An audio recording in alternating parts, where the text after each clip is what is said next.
Rangers are set for a busy transfer window ahead after what has been a disappointing season domestically. The Light Blues are set to shock Europe tonight as they take on Athletic Club in their back garden, hoping to gain a positive result to take them into the semi-finals of the Europa League. In today's video, we have some huge Rangers news as Rangers look set to axe a midfielder after the latest. We will look into this in today's video, whilst also going over all the latest Rangers news from the last 24 hours. There is so much to discuss in today's video, so be sure to like the video and subscribe to the channel for daily Rangers content.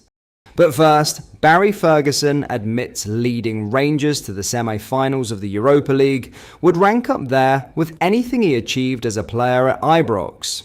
The Scottish Premiership side are in the Basque Country ahead of tonight's huge quarter-final second leg against Athletic Bilbao. With the score at 0-0, the tie is finally poised ahead of this evening. Ferguson conducted his media duties last night, a short while after Rangers' touchdown in Spain. He was asked to recollect his memories from 2008 when Walter Smith's side reached the UEFA Cup final in Manchester.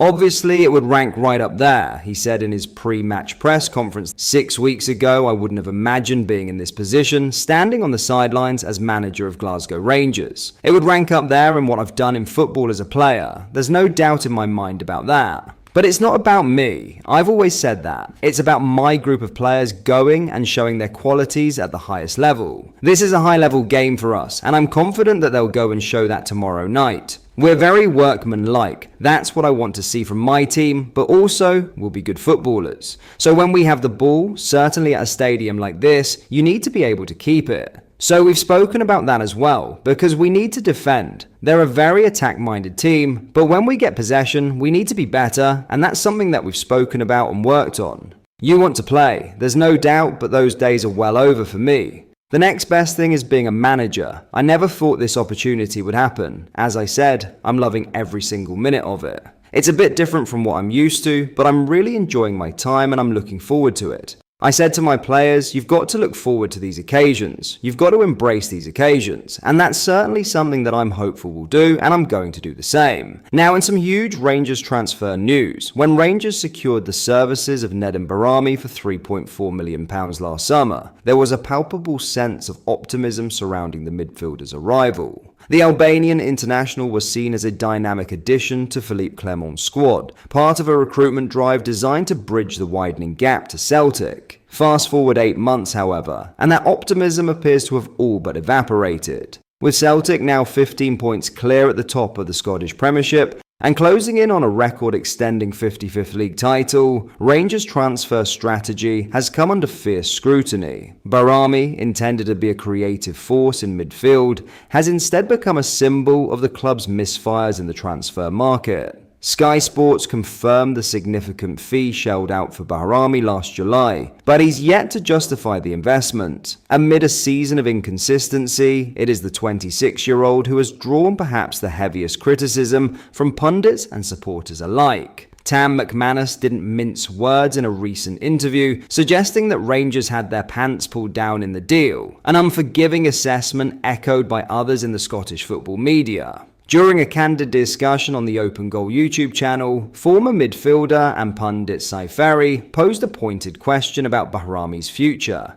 What about Bahrami? He's done, isn't he? The tone of resignation was unmistakable. Ross McCormack offered a brief counterpoint, claiming Bahrami had looked more composed in the second half of Rangers' recent match against Aberdeen before being substituted. But before he could expand, the conversation was hijacked by Paul Slane and Charlie Mulgrew, both quick to question why Rangers were persisting with the Albanian when there are promising academy talents waiting on the bench. Slane's argument was damning. He's playing centre mid. Are you telling me Rangers, with Rangers and Celtic getting a pick of the young boys in the country, don't have any young kids that can play there instead of Bahrami? Mulgrew added fuel to the fire, pointing to 16-year-old academy graduate Aidan McCallion, who had earned a place on the bench against Aberdeen despite his youth. It's an increasingly common sentiment among the fan base. With a squad that has often looked disjointed and underwhelming this season, supporters are beginning to question the logic of investing millions in underperforming imports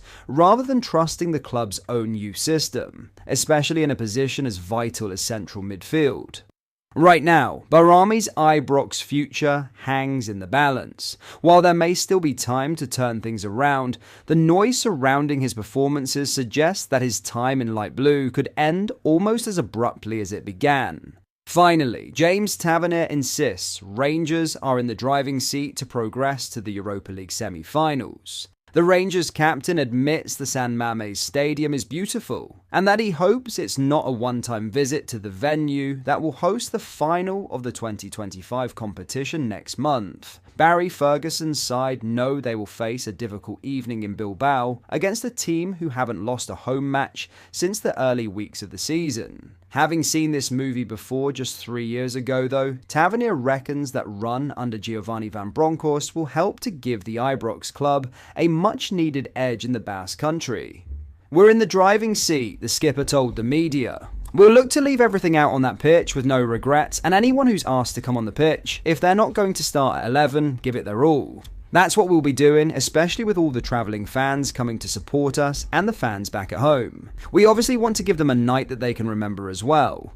It's all in our hands, isn't it? You're against 11 opposition players and it's in our hands to win the game, to give them a difficult night. We only can control our own destiny, and that's the main thing. We have to be all fully committed, really aggressive. Like I said, we'll have to suffer, but suffer together as a team, and then attack together as a team. When I said the driving seat, that's what I meant by that. We can only control our outcomes and what we do. It's really important that we all play together as a team. I think that's what got us to the final this time. As a unit, as a whole team, playing together and just really working hard for one another. I think that's key for Thursday. Doing the same like we did in the first leg, working really hard for one another, limiting their chances, and just trying to keep 11 on the pitch and create chances and score. The lads have really stood up to the challenge against other teams in this run. We've really stuck together in games where I've not had to say much. The boys have really taken it upon themselves to be professional, to be mature the way they play. It was a credit to the team in the last game when we played with 10 men, having to suffer without the ball and going down to 9 men.